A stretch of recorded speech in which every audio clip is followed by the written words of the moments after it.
On your screen is NASA Administrator Michael Griffin. He is appearing before the Senate Science Subcommittee on Space and Aeronautics, testifying on the President's 2009 budget request for NASA. It's just gotten underway, live here on C-SPAN 3. Korea-Syria Non-Proliferation Act waiver that we have that expires at the end of 2011. So for a year there, we're absolutely dependent upon Russia.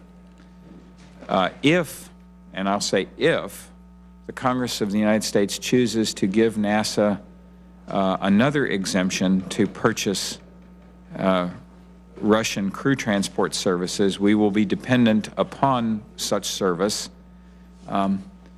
until either we deploy the Orion crew exploration vehicle at the end of, or at the beginning of 2015, or until an independent U.S. commercial capability takes form by one or another company. If we do not have a further exemption to the INCSNA provisions, then there will not be U.S. crew on the space station after 2011, and we will have to abrogate our commitments to our international partners to provide transport to them after 2011. So in brief, sir, that is the situation as we see it. Mr. Chairman, you might want to introduce the crew. I think that's true. STS-120 just came in, if I'm right. I would be thrilled to take a break and recognize the STS-120 crew. In fact, we can recognize them 2 or 3 times, and it will be okay. No, don't worry. We're getting back to you, Dr. Griffin. Somehow I thought that might be the case. The commander, Pam Melroy, the pilot, George Zamka, mission specialist, Scott Peranzinski, the mission specialist, Doug Wheelock, mission specialist, Stephanie Wilson, and mission specialist from our colleagues in ESA, Paolo Nespoli. Paolo is from Italy, and they launched an Italian-built module called Harmony. It is now part of the space station, and it is an important connector that other payloads will be connected to. And this is the flight last fall that you remember the drama when they unfurled part of the solar array that something wasn't working, and they had to send, and it was Scott. They sent Scott up there, and if Scott made a slip, he could have been fried. But NASA, in its usual excellence, they pulled it off, working a problem real time, and so we all are very proud of you all and want to welcome you to our little subcommittee here. And this is how we try to do the people's work, and this is how we try to keep alive America's hopes and dreams through its space program. So welcome to you all.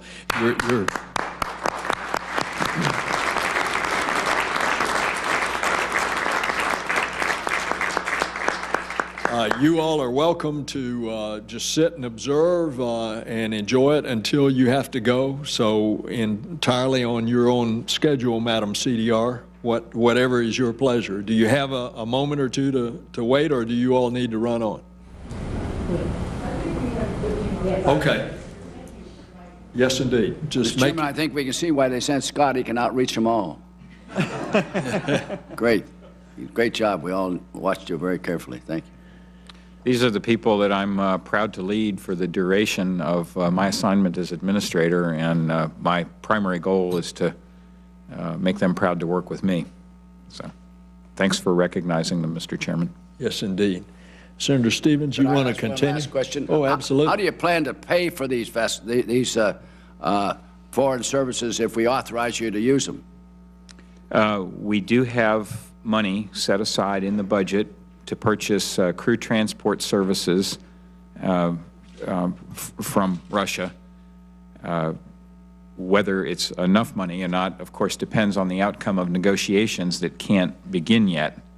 If we wish to, let me back up. Our current contract expires and is well understood and expires at the end of 2011, of course, as I just said.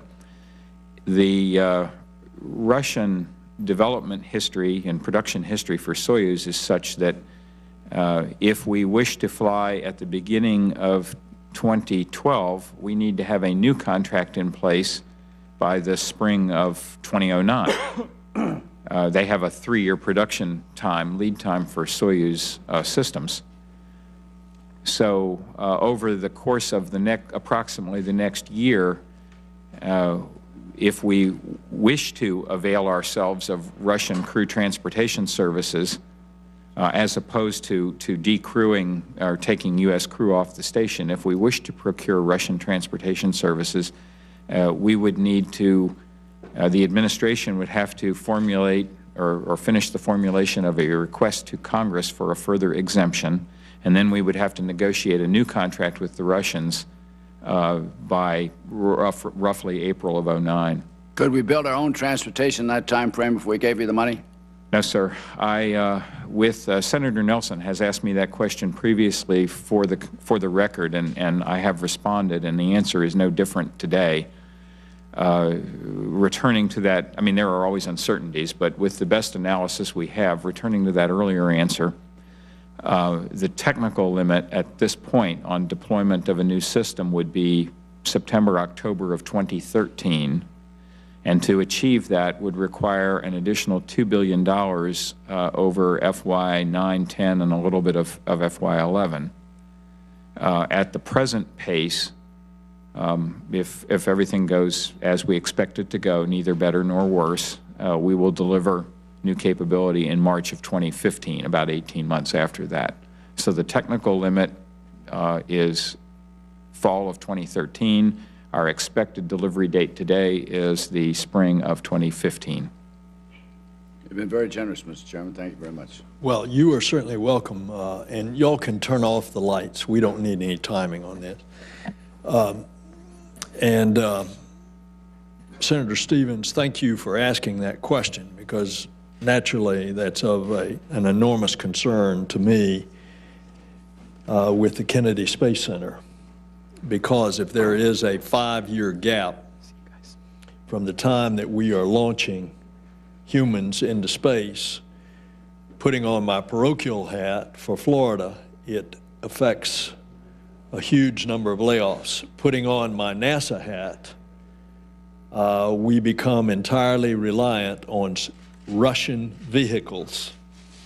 And who knows what the geopolitics of the year 2013, 14, 15 is going to be about Russia. Number one, that they produce the Soyuz craft for us to get to the space station, or number two, what they're going to cost us. And that's an uncertainty that we have. My colleague, who has replaced Senator Hutchinson as the ranking member of the committee, Senator Vitter of Louisiana, and Senator Vitter has really jumped into this with a whole bunch of gusto, and we are all very appreciative. Senator Vitter. But before you go, would you yes, sir. permit me to put my statement on the record after? Absolutely, without objection. Well, thank you, Mr. Chairman, and I'm very excited to join the subcommittee. I'm very excited to be ranking member. I'm very interested in the mission of NASA as a very important part of our national vision for the future. Also, there are, of course, significant facilities in my part of the world related to NASA, Michoud in the New Orleans area, which has a very proud past and I think an even more promising future, both tied to the shuttle and beyond. And Doctor, I certainly appreciate your personal recognition of the asset that Michoud constitutes and how it should be utilized in the future. And also Stennis, right across the line in Mississippi, is a very important asset, and probably about a third of their workforce happens to live in Louisiana, so I take a great specific interest in that as well. Along with the chairman, along with many other folks, I'm very concerned about this gap from a lot of different perspectives, not just a parochial one, but from the perspective of the future of NASA. And I guess one of my biggest concerns is that I think we're very good at calculating the cost of additional action, like the $2 billion you're talking about, and that's real. I'm not trivializing that. But I think we're not very good at calculating the cost of inaction because there is real cost. It's tougher to calculate. It's tougher to put a number on, but that doesn't mean it's any less real. The cost of inaction. There's enormous cost in terms of loss of workforce and skills, and you just don't turn off a switch and then turn on a switch 2 years later and, you know, the lights come on and nothing's been interrupted. Those are people with skills. They leave, many of them. They don't just hang around and wait. They can't be immediately or easily or cheaply replaced in terms of those critical skills. I think there's also real cost in terms of this dependence on Russia for transportation, and not just cost of national prestige or any of that, but I'm talking about dollar cost.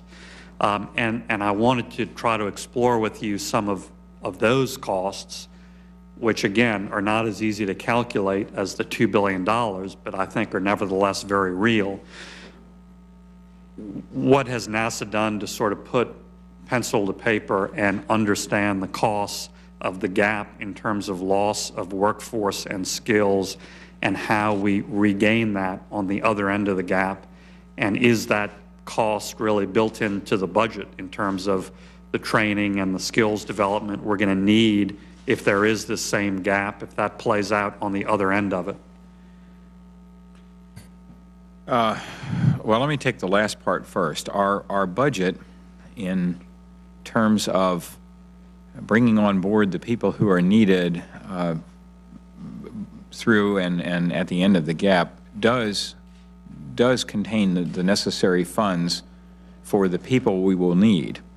What I think, of course, you appreciate is that people will be coming off the shuttle program and will be coming onto the new Constellation program, our Ares and Orion systems to start, that I mentioned a few moments ago, and that while our budget in constant dollars remains approximately fixed, and therefore the number of our people remains approximately fixed, they won't necessarily be in the same physical places, and they won't be the same people doing the same things. Additionally, since we are ceasing for several years, we will have a hiatus in human spaceflight operations as opposed to design and development. The kinds of people involved are very different in terms of their skills. And so, as you correctly point out, the operational skills will atrophy during those years. They will atrophy. And we will undoubtedly have startup problems as we begin to try to operate the new systems. I appreciate your point about the cost of inaction. The opportunity cost is always harder to calculate than direct cost, but it is nonetheless real to an economist. It matters. We owe the Congress and will deliver to the Congress a series of reports. The first of those is due on March 24th. And every 6 months thereafter, we are obliged to provide to the Congress an assessment of workforce impacts from shuttle retirement and Constellation buildup at all of the different centers.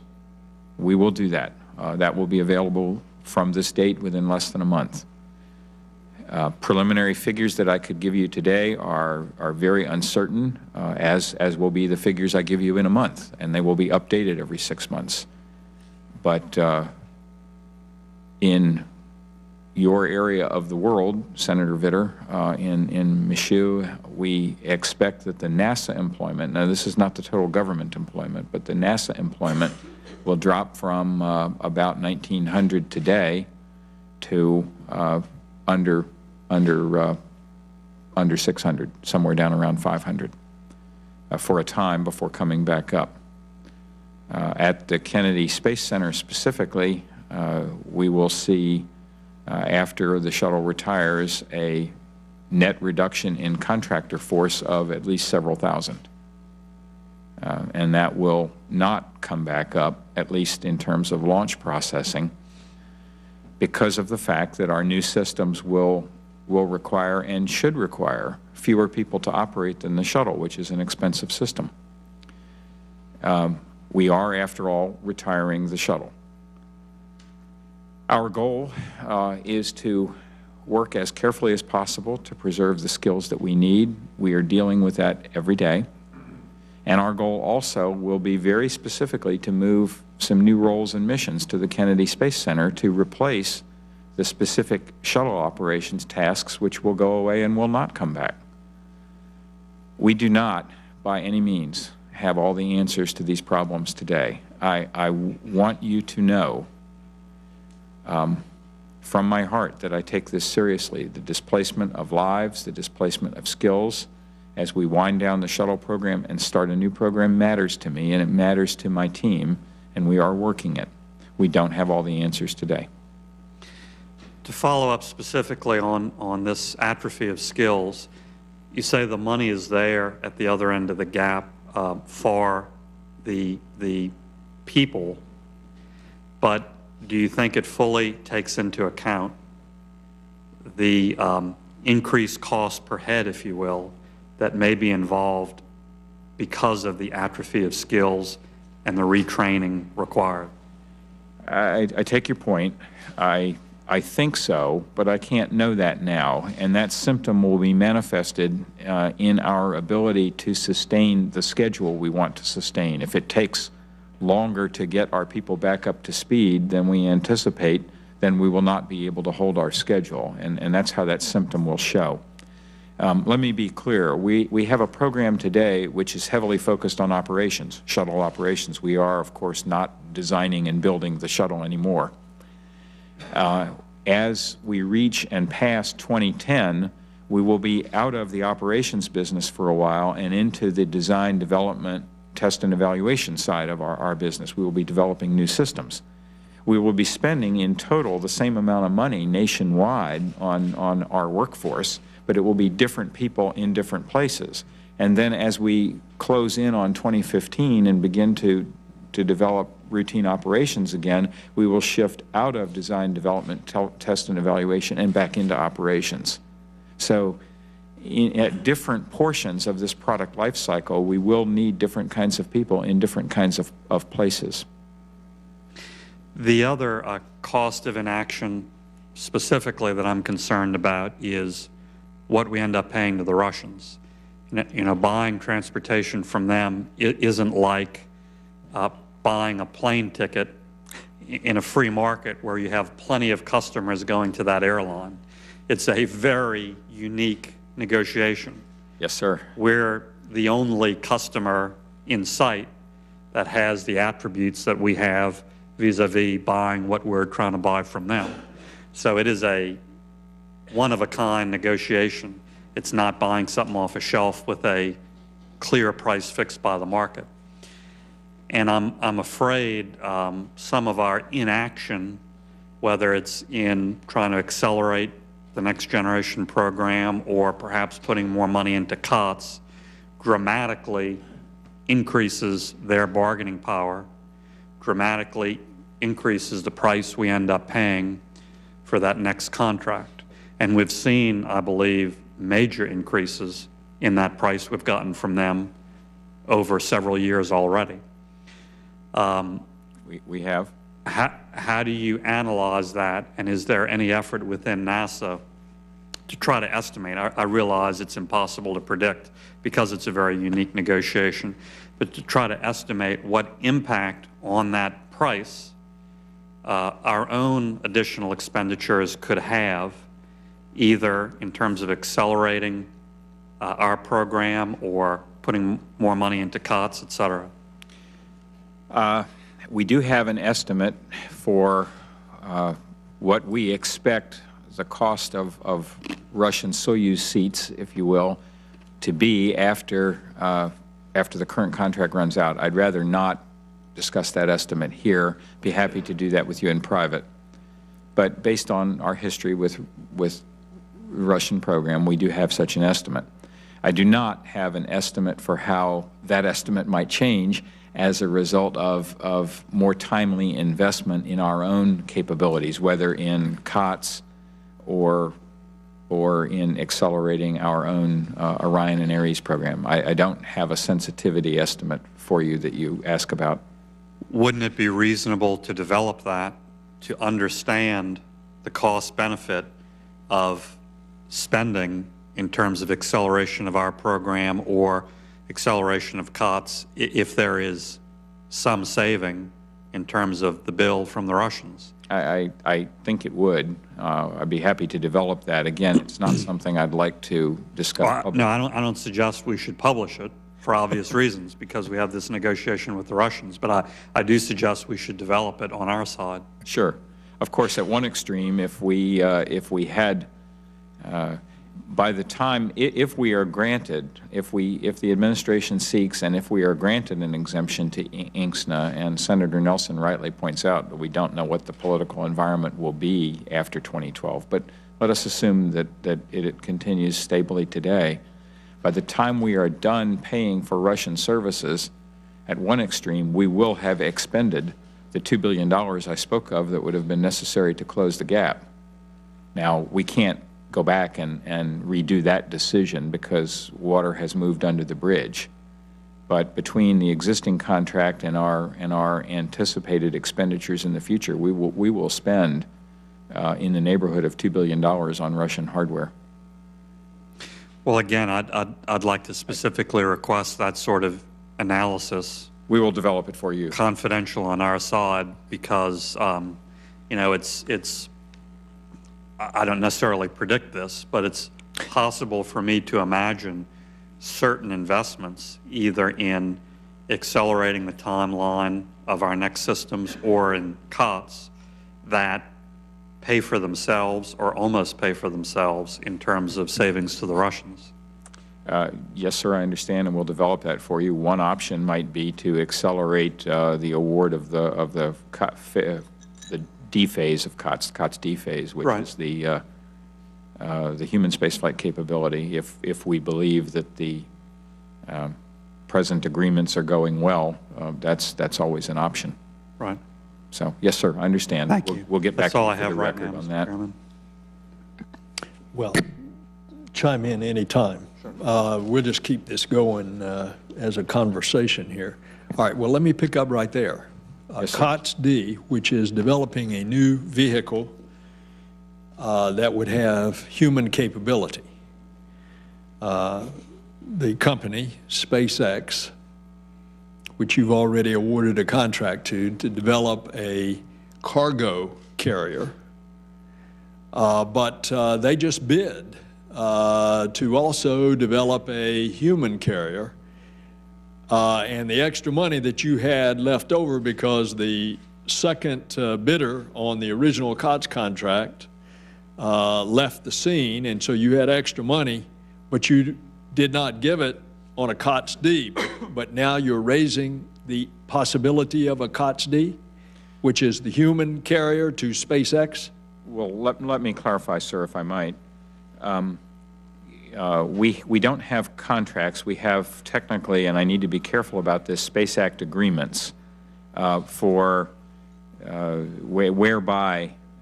we now have two purveyors, SpaceX and Orbital, whereby they can qualify for NASA payments by reaching certain milestones in their development process. And once there is developed capability, we hope to put out RFPs for actual contracts.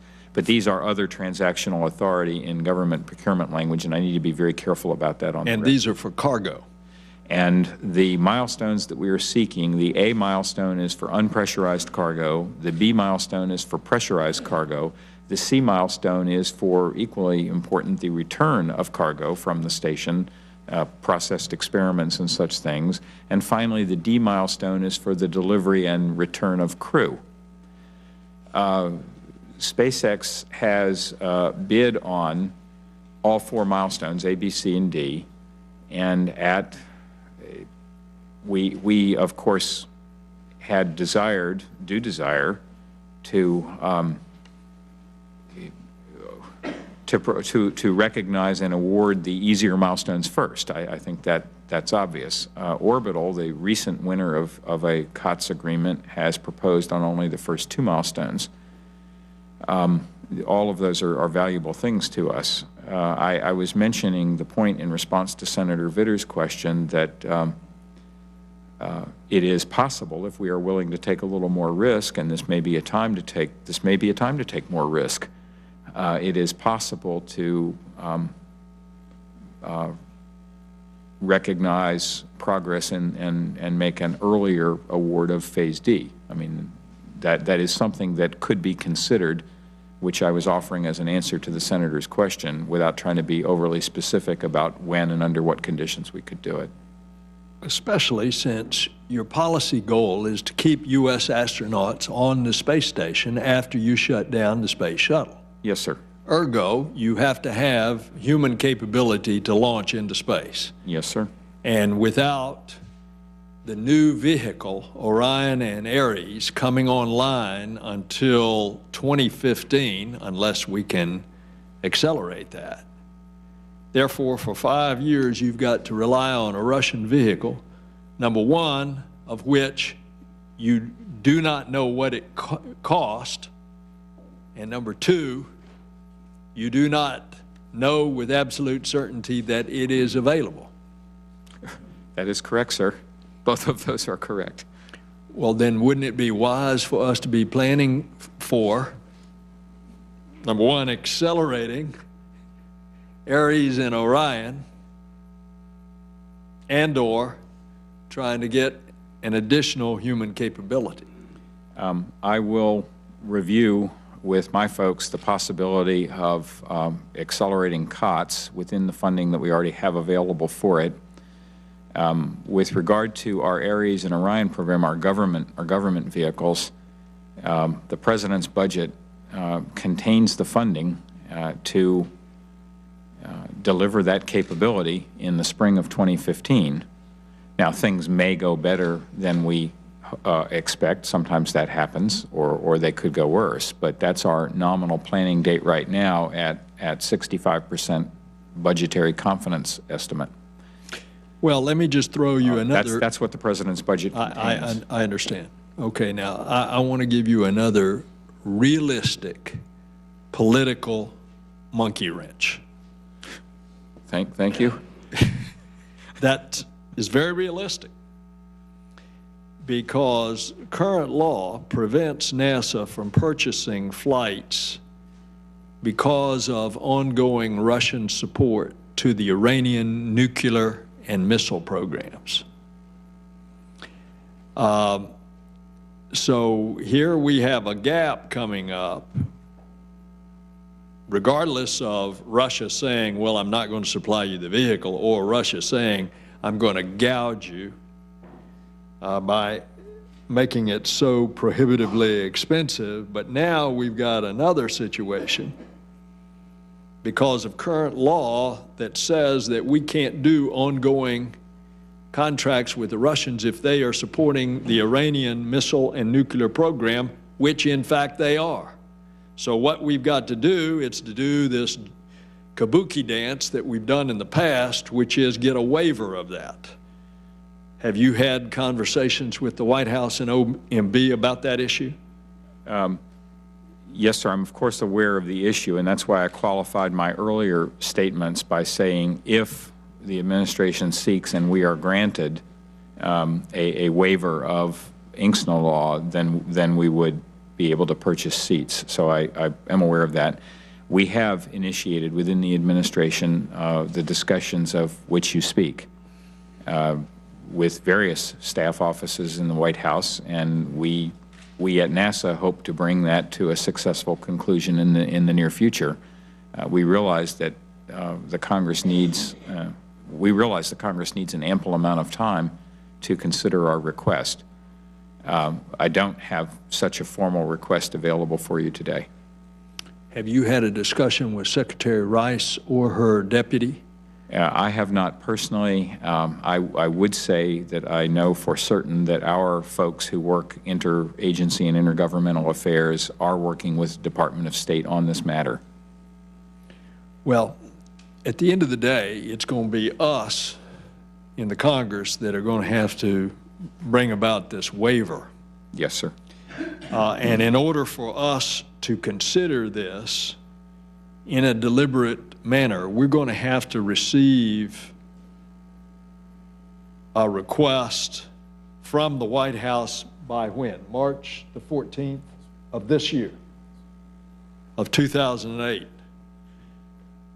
You think we can have that request from the White House for a waiver? I can't commit to that date because it's not within my authority to do so, but I will do everything I can to get you such a request at the earliest possible time. That's only about 3 weeks away. I know that, sir. I want to go back to another line of questioning that Senator Vitter had mentioned. You stated that Michoud workforce was going to go from 1,900 down to 600. There or thereabouts. I wouldn't want anyone to attach too much precision to that. KSC in 2011 was going to be a several thousand reduction. Now, then you made another statement that we're trying to bring in additional work. Was that several thousand reduction for the Kennedy Space Center, was that net or was that gross before you brought in the additional work?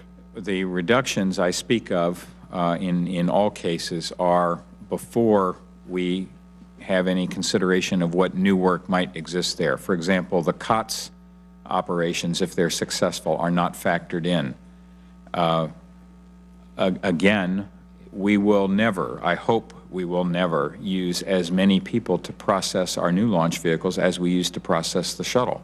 So if we are to avoid a permanent downturn in the contractor workforce at the Kennedy Space Center, we would need to assign some new roles and missions to the Kennedy Space Center so that they can do other things at that location besides process shuttles. It is my hope to do that. Now, the budget to support those new roles and missions, of course, doesn't materialize until after the shuttle is retired. And one of those roles that is already in the works, according to the contract that you let on Orion, was the assembling of Orion there. Correct. In the big high bay. Correct. And I hope to find other similar tasks as we develop new hardware systems to return to the moon. As you know, Senator Nelson, better than anyone, we will need a number of new hardware systems as we mount our campaign to return to the moon. And but here is our issue with regard to employment in Kennedy Space Center. During Apollo, we developed all of those systems in parallel, and the nation simply supplied the money to do that. In Constellation, we are developing them in series, in sequence, in order to fit the confines of a basically flat budget adjusted for inflation. So we have to develop first one thing, and then the next thing, and then the next thing after that. So as these systems come online, I am very much hoping that we can do with later systems as we are doing with Orion, that we will assemble them at Kennedy Space Center. That is my goal. That would be my hope. Well, but we can't know how that will come out for a number of years because the budget to do those new systems is done serially rather than in parallel.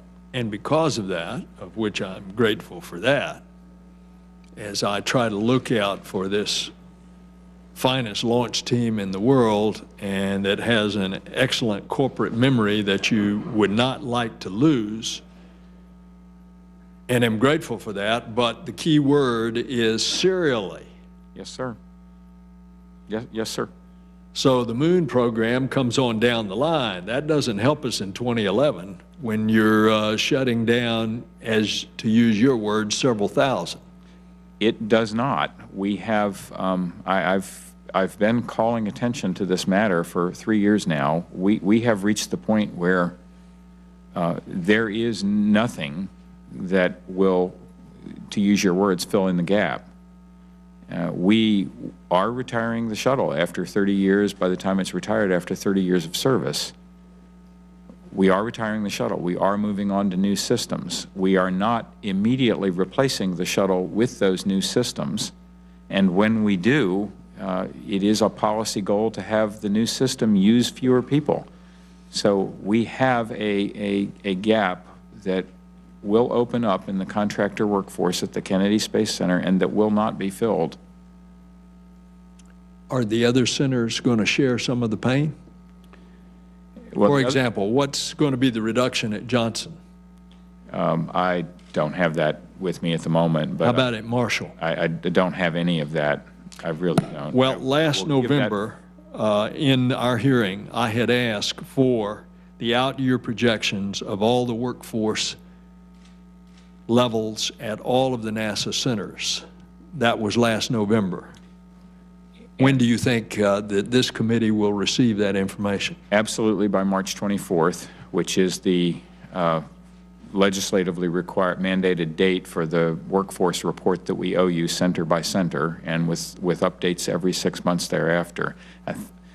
I'm not 100% sure I recall it, but I think that was the answer I gave you last November when we talked about it, that we were working on this report and we would have it for you in March. Broadly speaking, I don't think we're going to have significant overall employment reductions at Marshall or Johnson. How about Goddard? Goddard is primarily not in the manned spaceflight business, and so we're not looking at any reductions at Goddard. Glenn? Again, I think Glenn will remain healthy. JPL? JPL will remain healthy. So the ones that are getting it in the neck are first KSC and number 2 Michoud. That is where our contractor workforce problems are the most severe. Yes, sir. Well, given the fact of the way to get around this is to get additional money so that we can accelerate Orion and Ares from 2015 to 2013, and therefore it's only a 3-year gap.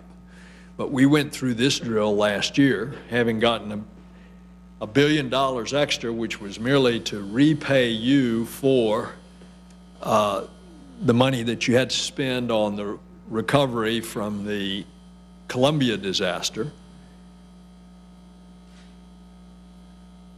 There was a lot of shoe leather and a lot of sweat to get that in the Senate, and then we couldn't get support out of the White House to keep that number in the negotiations with the House. So we lost the $1 billion. But we did get at least the president's requested level. Yes, sir. But that doesn't help us with the instant problem that Senator Vitter and I have. That's correct, sir. Because for the next few years after the retirement of the shuttle, our NASA's human spaceflight budget is spent primarily on the development of new systems. And since that was not and is not being and was not planned to be primarily in parallel with the shuttle, we go, again, as I said earlier, we go from a situation where today our program is largely about spaceflight operations. Then for several years, our program will largely be consumed with design, development, test, and evaluation, development of new systems, and then we will transition back to operations. So we are doing those things serially rather than in parallel. I am a Florida native, and my home county is Brevard County. And we don't want to go through what we went through after the shutdown of Apollo. There was about 25,000 employees in the height of the Apollo moon program. And within a short period of time, that employment went down to something less than 10,000. Massive economic dislocation.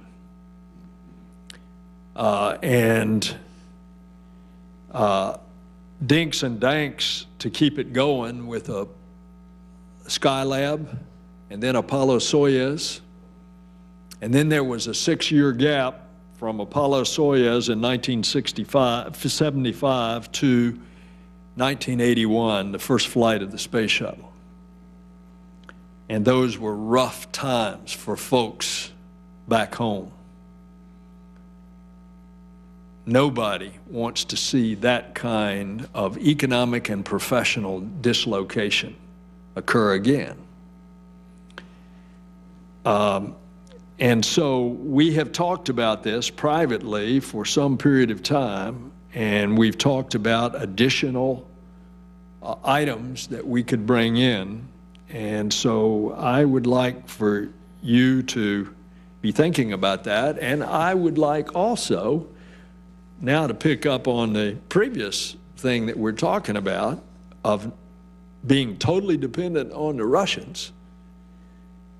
If we did have an additional capability, American-wise, to get humans up there, that's certainly going to help the space launch business down at Kennedy Space Center, and it's clearly going to lessen our dependence on the Russians. And yet we're not to the point at which we're even thinking about the capability of developing that human capability. On COTS, you mean? On COTS. Well, sir, I have thought about it. Let me give you the other side, and if wishes were free, I would have already done it. Let me give you the other side of the coin, if I might. Our COTS agreements are predicated upon the demonstration of progress by those who hold the agreements, and in exchange for progress and reaching certain milestones, they qualify for certain payments. I could, as you are indicating that I should, I could bet on the come and assume that we're going to have progress, and maybe this is a time to do just that because of the exigency in which we find ourselves. But in the customary stewardship of government funds that I believe that you all here on the Hill expect of me, I don't normally wish to put government funds in any way at risk without a reasonable certainty that I will get a product back. Now, when I say those words, I sound as if I'm somehow down on SpaceX. I'm not, or down on COTS. I'm not. I'm the originator of the COTS program. It was... Indeed you are, and you should be congratulated for that. How much do you think COTS-D would cost?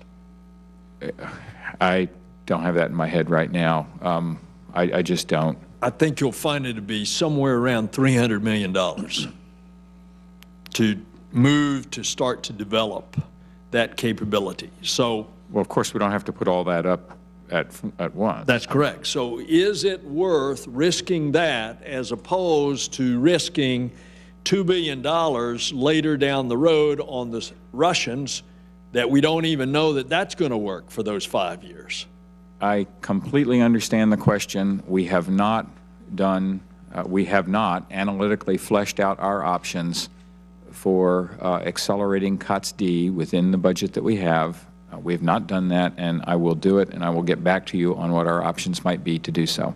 And in the meantime, you have awarded another COTS contract for cargo that was about $170 million. That's correct, sir. We need that, too. Tell us why we need that. Well, our objective is to have, again, the COTS agreements are for the development of commercial transportation capability, which does not today exist. The government has never put up money to sponsor such development. We have done that now. It is very difficult. We cannot guarantee the success of any given provider. If we had had more money available or thought that lesser amounts of money to any one potential provider would be a sufficient incentive, we would have had 3 or more contracts. I would like to have as many commercial purveyors of this capability as I could get. What we were able to budget starting a few years ago, we set aside in our budget $500 million for these COTS agreements, as you well know, and we had hoped to have 2 providers, and so we had an earlier provider who was not able to make his milestones. We didn't spend the money, but they didn't make the milestones, so we still had the money available. We did a recompete and selected a different second provider. And will this? I didn't want to get to a place where I was funding only one provider. All right, I'm not going to beat a dead horse. You got the message. I understand your question. And you got the message of what all we're at risk here. And oh, by the way, on top of that is this Iranian nuclear issue.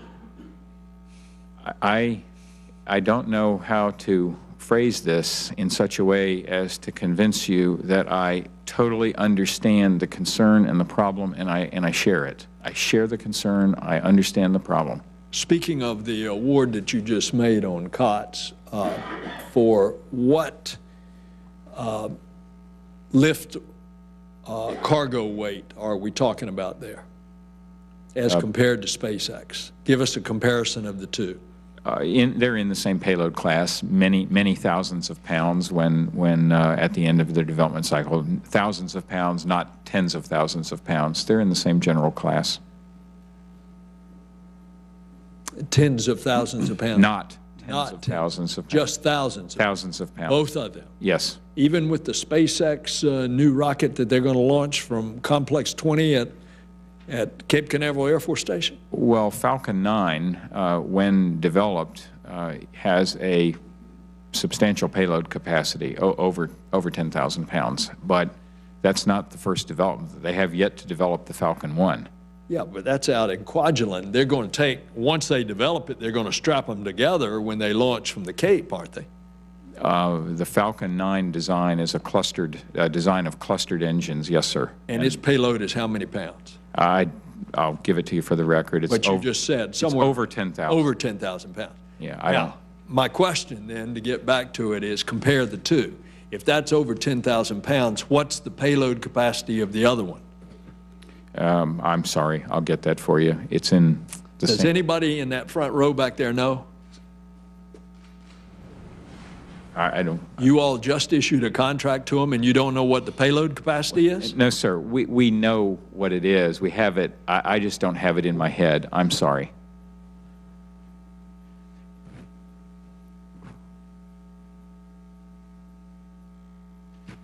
Okay. Follow up on a few things. Yeah, please. And this is related, if I could follow up. First of all, Doctor, I'd echo a thought you yourself mentioned, which is analyzing COTS-D and analyzing that investment, particularly given all these circumstances. I would completely encourage you to do that carefully. And I have committed to doing that. Great. A few minutes ago, you said if dreams were free, but they're not. Maybe in a very limited circumstance, some of them are, at least at the initial stage. And by that I mean, isn't there an option that you have to enter into certain unfunded Space Act agreements? If a commercial entity is willing to take up a project on the risk that they'll develop a good product and we'll buy it. And as I understand it, some major entities like Boeing are willing to look at that, for instance, for a manned capsule that could fit on a lot of these other transportation rockets. Absolutely, and we have a number of unfunded Space Act agreements existing today, and stand ready to do more of them. So you're already actively exploring that? Absolutely, okay. and have been for the last couple of years. Great. Also, going back to the Russian negotiation, let's say for the sake of discussion that the administration submits a request to Congress for this waiver, we give it. It's early 2009, and so you're negotiating with the Russians. At that point, what would the duration of the next contract with the Russians likely be? What would the term likely be? Do you know? That's a subject for negotiation, but in my own view, we would want to end that dependence with the deployment of our own capability, the Orion and Ares combination. Now, and I need to be clear on this, the first time, let us say we make our schedules with our present funding and fly with human crew the first Ares and Orion flight to the station in March of 2015. For the sake of argument, let's say that. That vehicle is not at that point necessarily qualified for 6 months duration on orbit to serve as a crew rescue vehicle. I think it's a good time to point out to everyone, we've been focusing on the transportation up and back, but another service that the Russian Soyuz provides today and will provide through at least 2015 is that of crew rescue. Now, this was an obligation that the United States initially signed up for ourselves and our partners. So until and unless we have a system, whether commercial or government, and until and unless we have a system up there qualified for 6 months flight between crew rotations, we cannot say that we have crew rescue capability, and we will still be dependent upon the Russians. So, speaking as an engineer, if our first flight of Ares Orion is in March of 2015, then it would be the end of that fiscal year. We would be into fiscal 2016 before we would know that we had a system qualified for crew rescue as well as transportation up and down. So we're looking at a substantial period of dependency upon Russia in the space station partnership. Well, the point I was driving to is that the term of that next phase is open for discussion and negotiation. Yes, sir.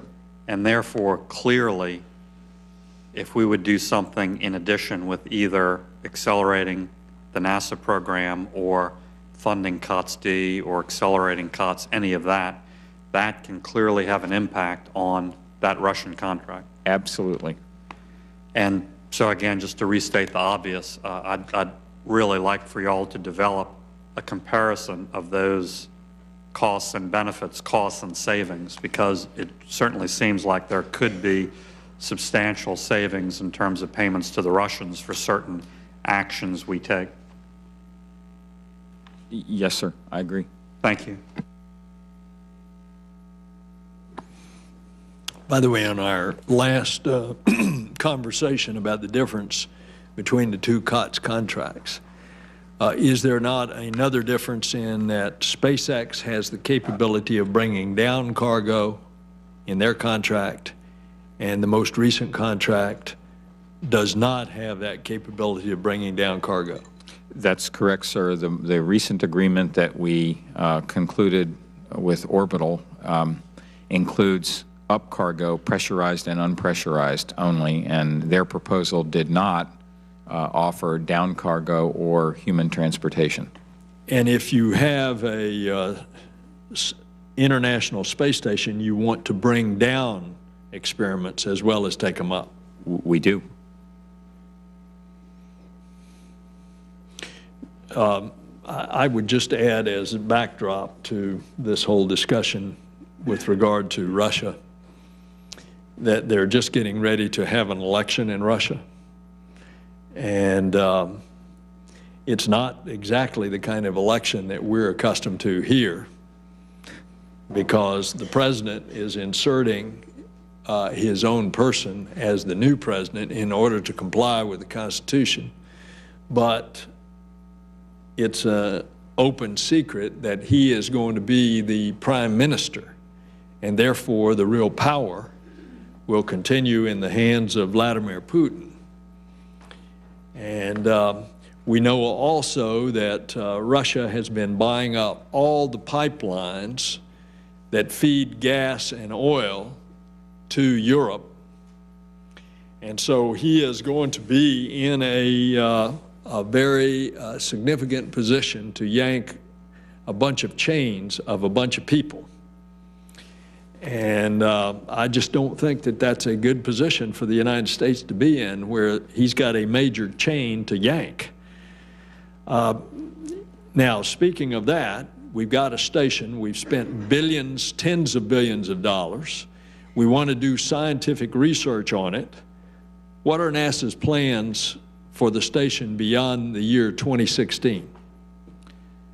We don't currently, the administration does not currently have plans in place for the utilization of the station after 2016. We've taken no action to preclude such operations, but we don't have specific plans for them as yet.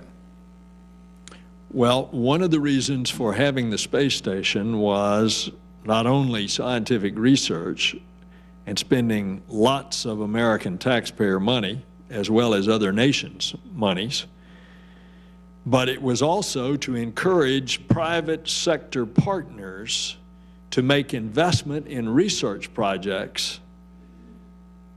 And so if they don't know that there's going to be a space station after 2016, how are we going to give them assurance if we don't make plans for the space station past that year?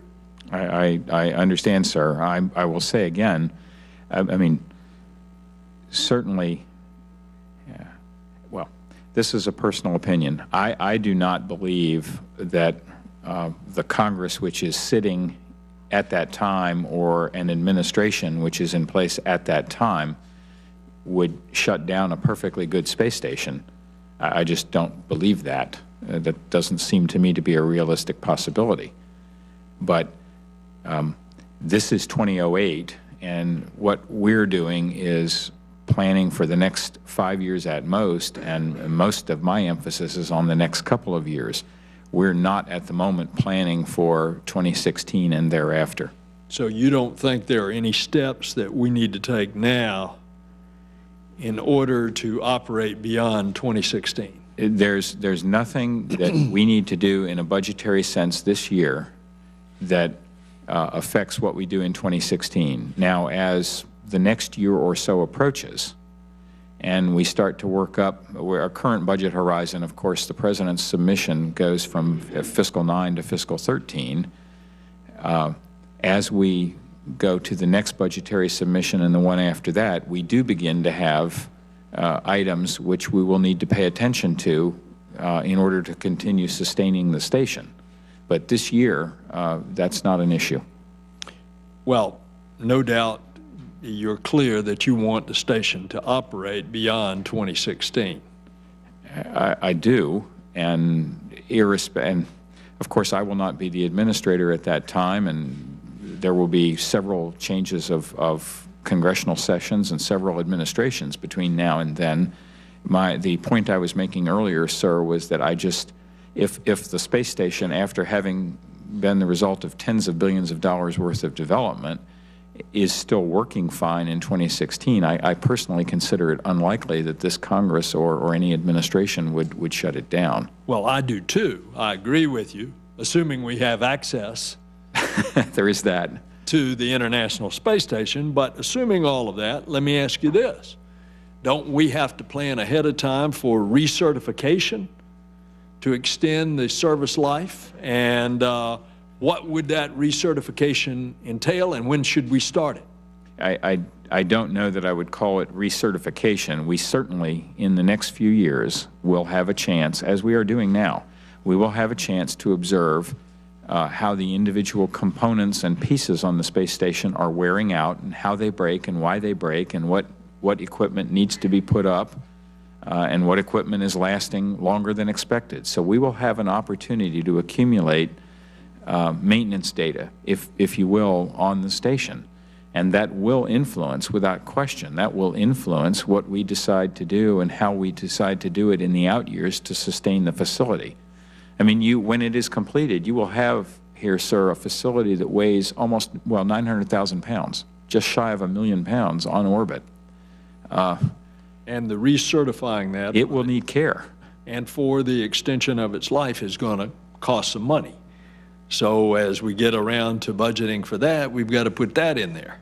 And as we get closer to, as we get further out in our out years, we will have to include some budgeting for maintenance of the station beyond 2016. But we don't need to do that today. All right, let me come back to this year's budget. the budget reserves for the station and the shuttle leave such a small margin that any unforeseen circumstance would alter the ability to meet the shuttle manifest and complete the station. So how do you account for the slim margins and the potential program risk? I think I believe you've almost answered your own question. The margins are quite slim. We don't have reserves in station and shuttle accounts, and the successful completion of the task requires us to execute as we plan. If things go bad, if something goes badly wrong, I mean, if we have another hurricane at the Cape or something of that ilk that causes us a lot of additional expenditure, we will have to seek the permission of the Congress to reprogram money from other accounts in order to finish this job. I mean, if we had another Hurricane Katrina at Michoud, or another hurricane as came through a few years ago at the Cape and tore up the vertical assembly building, those things do happen, and if they happen, we will have to take money from somewhere else. Not even to speak of a continuing resolution. If we have another continuing resolution, there will be programmatic impacts. We lost last year, as you know, about $675 million from the manned spaceflight program because of the continuing resolution. Now, that came out of exploration rather than the shuttle and station accounts. If that happens again, we will have more delay in the exploration program. I had the occasion recently to go to the floor and kind of get it off my chest about the alpha magnetic spectrometer, of trying to find 25% of the cargo bay on one of the remaining shuttle flights so that we can get that up there. You have indicated several times that NASA has all the space manifested. It's a major scientific experiment put together by 20 countries. I'm going to see it in 2 weeks. It is virtually complete, sitting on the ground, ready to launch. 20 countries, 50 universities. Probably inviting a couple of Nobel Prizes because of its pushing the frontiers of knowledge, to be attached to the space station, which the purpose of the space station and Kay Bailey Hutchinson's designation of it as a national laboratory is for the purpose of scientific research. Now, I'm trying to figure out how we can accommodate this and what you can take off in the way of smaller payloads that are not scientific experiments, but are supplies that you can put in smaller packets, so that if COTS or either one of those works out, that you could get it up economically with another vehicle, an expendable, that otherwise you can't get without a big booster, since this thing weighs about 15,000 pounds. So wouldn't it make sense, what I've laid out, to take some of the station supplies and hardware, put it over on an ELV, particularly since you're developing some, and fly the AMS and let it start doing the science that it's supposed to do? Sir, we've looked at that over and over again. The payloads that are manifested on the shuttle from now until its retirement are either crucial for station assembly, or they are crucial for maintenance of the station during the gap. Now, with the expenditure of enough money, I mean, anything can be flown on anything, but these payloads are uniquely configured for the shuttle, as is, I admit, the AMS. In our judgment, the cruciality of sustaining the space station appropriately with the tens of billions of dollars that we have invested in that outweighs the desire to fly the AMS. It's not that I don't wish to fly the AMS, it's that I have to put the space station at risk to do it. And I don't have other good means to get the hardware up to the station that I need to have there. I do not have the authority to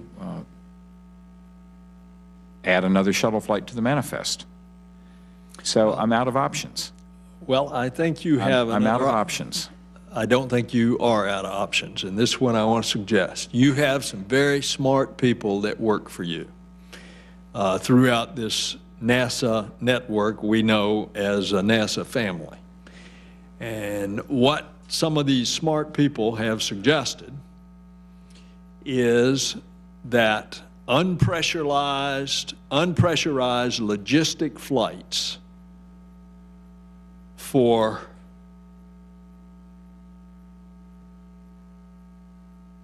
ORUs, what does that stand for? Orbit replaceable units. Okay, orbital replacement units that could be launched after the AMS could be launched in 25% of the cargo bay. You take those off, and this is how those orbital replacement units could be launched. On STS-129, in August of 2009, with 2 express logistics carriers. Now, these are unpressurized logistic flights. On STS-131, in February of 2010, an integrated cargo carrier vertical light deployable and a docking cargo module. And then the third one would be on STS-133 in July of 2010 with 2 express logistics carriers. So that any of those flights can be reconfigured to include AMS and still carry a number of ORUs. And the displaced ORUs could be launched on the ELVs. Now, this is coming from your people. So would you look into that? Of course, and we will get you a detailed answer. I think some of my folks may be stepping a bit out of line. When you talk about 25% of a cargo bay, you're talking about by volume. And yes, the AMS uses 25% of a cargo bay by volume, but it uses almost half of a cargo bay by weight. So in order to displace a number of small components, I have to actually displace more than, I can't displace 25% by volume of ORUs and replace it with the AMS, because I actually have to account for the weight as well as the volume, and that's going to eat into another one. So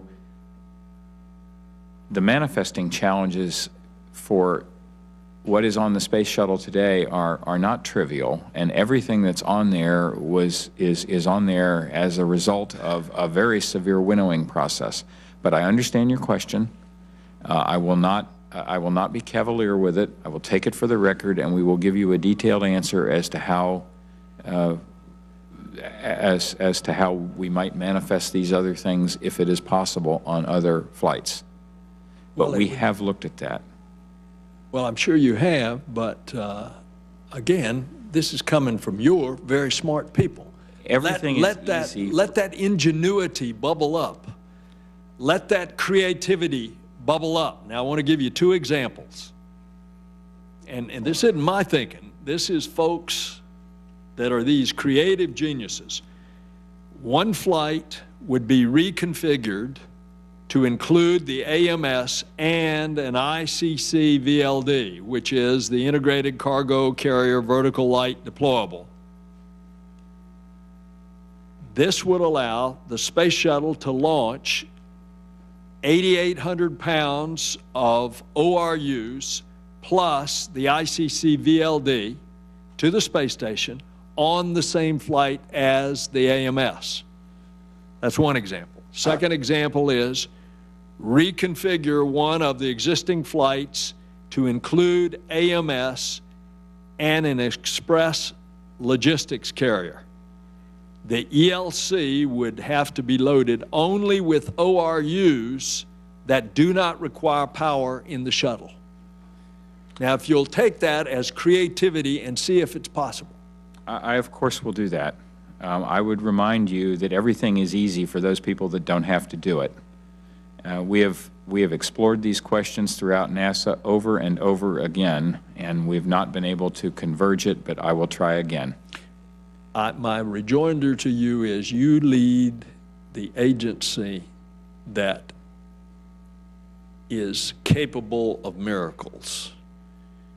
It happened on Apollo 13, and it happened to a degree just last October when that crew that we just announced went up there and figured out how to get that solar array unfurled. And my hat's off to the ingenuity in NASA. I'll give you the best answer I can get. Well, I want you to do that without, you're a good administrator because you're hard-headed, and that's a good quality. And I appreciate that, and I just hope that you will look at this. Senator Vitter. All right, I need to ask you about Earth Sciences. I know that you have had a difficult time sometimes with NOAA and also with the Department of Defense on INPOs, with the significant cost and schedule overruns. And then the Nunn-McCurdy review came in '06. And the sensor ended up being delayed by another 8 months. How is this delay going to affect NASA's launch schedule for the replacement, which is an NPP, before the next INPOs? And what are the cost implications associated with the delay? The sensor of which you speak is the VIIRS sensor, currently scheduled for delivery, I think, at the end of March next year. We are now to a point where if that sensor slips any further, we're a day-for-day slip on the launch. So that sensor is on the critical path for NPP, and the VIIRS sensor, of course, is the #1 priority sensor aboard NPOS itself. NPP is the NPOS preparatory program. So the VIIRS sensor is critical, is on critical path for everything that we're doing on NPP and NPOS. I will get for you, for the record, the consequential damages of a launch delay. I don't have those in my head. I'm sorry, but there will be a substantial cost increase to the NPP program if the VIIRS instrument doesn't show up. Now, I don't even remotely want to be seen to be making excuses, but the VIIRS instrument is not a NASA development. We are a customer for it. We are waiting for it to show up, but it is not an instrument over whose development we have had any influence in the past. How about NASA's GLORY monitoring, climate monitoring satellite? It seems like it might be heading toward a similar fate of INPOS with cost overruns and delays. It is. There is another instrument. There is an instrument on the GLORY spacecraft that possibly not coincidentally is being supplied by the same vendor, and that instrument is late and has caused substantial consequential damages to the Glory schedule. About 90% of the Glory cost overrun is due to this instrument or its consequential damages. And that's Raytheon Space and Airborne Systems. How is NASA improving the oversight of this contractor? Well, our oversight of them has been careful and consistent. Their response has been less so. I met with the Chief Executive Officer of Raytheon 2 weeks ago, and they have pledged to remedy the disparities between their promises and performance. We continue to work with them.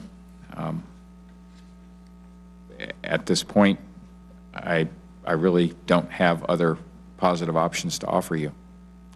The progress has been slower than planned. The instruments are late, and that does have ripple effects.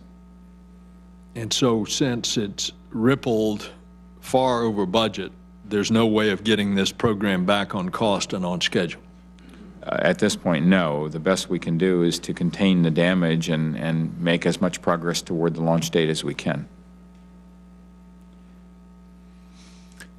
Do you want to share with the committee about the next generation air transportation system?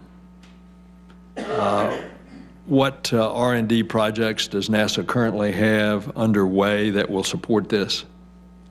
Well, yes, sir, quite a few. NGATS, of course, is the centerpiece of FAA development of a new air traffic management system, and NASA is a partner on that.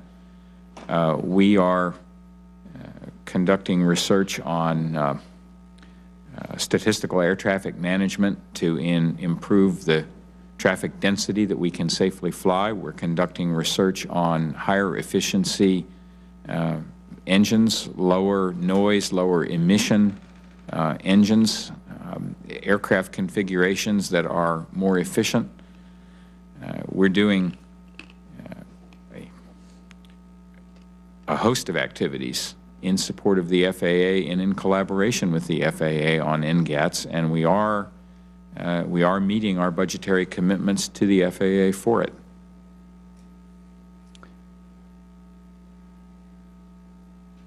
Is this to take existing technology and apply it, or are you focused more on basic research?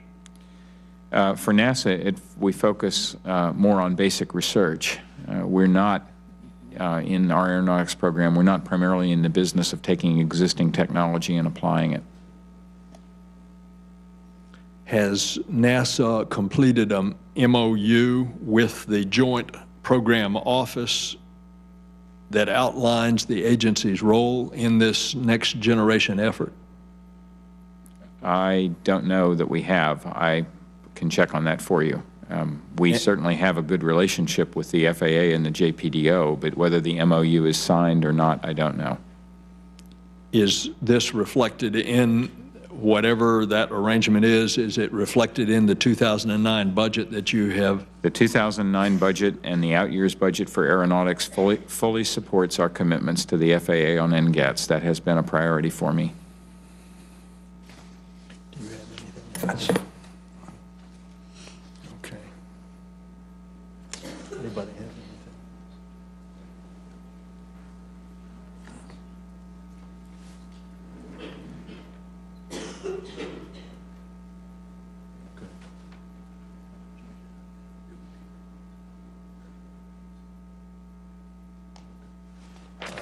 We'll ask for the record questions about the U.S. National Wind Tunnel facilities, and we will also ask questions about the American Competes program.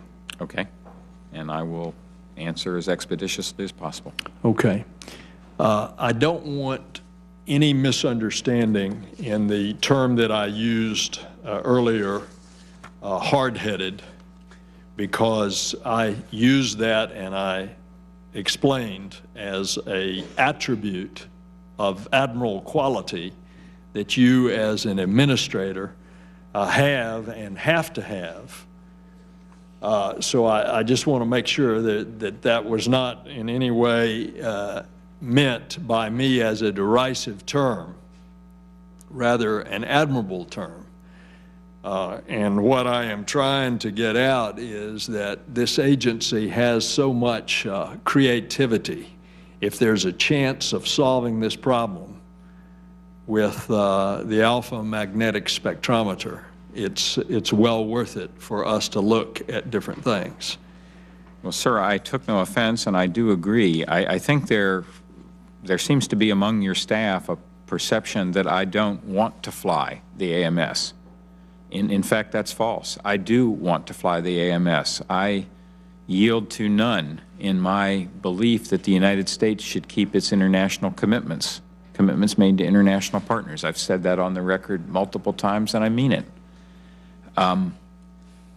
We have looked carefully and in detail at options to fly the AMS within the existing manifest, and have not found them. If people have clever ideas and they have not put them forth, then we will investigate again, and we will listen to those clever ideas and let them put those ideas forth. I would like to find an option to fly AMS. Far from stiff-arming it, I would like to do it, but I will not do it in such a way that would cause, in my judgment, harm to the station. Well, I certainly understand that. But at the same time, I've got to remind everybody what's the purpose of the space station, and what's the purpose of the expenditure of billions and tens of billions of American taxpayers' dollars. And that was not only to have a facility where we could learn in the adaptation of humans to space, but that we would have a scientific facility for experimentation. And this is just one project. But to move that over to an expendable, it's going to be delayed 5 to 7 years at considerable additional cost. And we don't recommend that. And that's what I'm trying to find a solution. This has nothing to do with the state of Florida. In some minimal amount, it may, with regard to, there's 50 universities that are involved in this thing. And there may be, as a matter of fact, I think there is one university in Florida that's involved. But that's beside the point. This is an experiment that's ready on the ground to analyze these cosmic rays and to see what's out there and what's the origin and so forth. So thank you very much, Senator Vitter. Anything further? Yeah, thank you very much, Mr. Administrator. Thank you both, and I will do everything in my power to answer your questions about remanifesting cargo to fly AMS. We will look at it and give you the most honest answer that we can do. I will spend time on it personally. Thank you, Dr. Griffin, and the meeting's adjourned. Thank you, sir.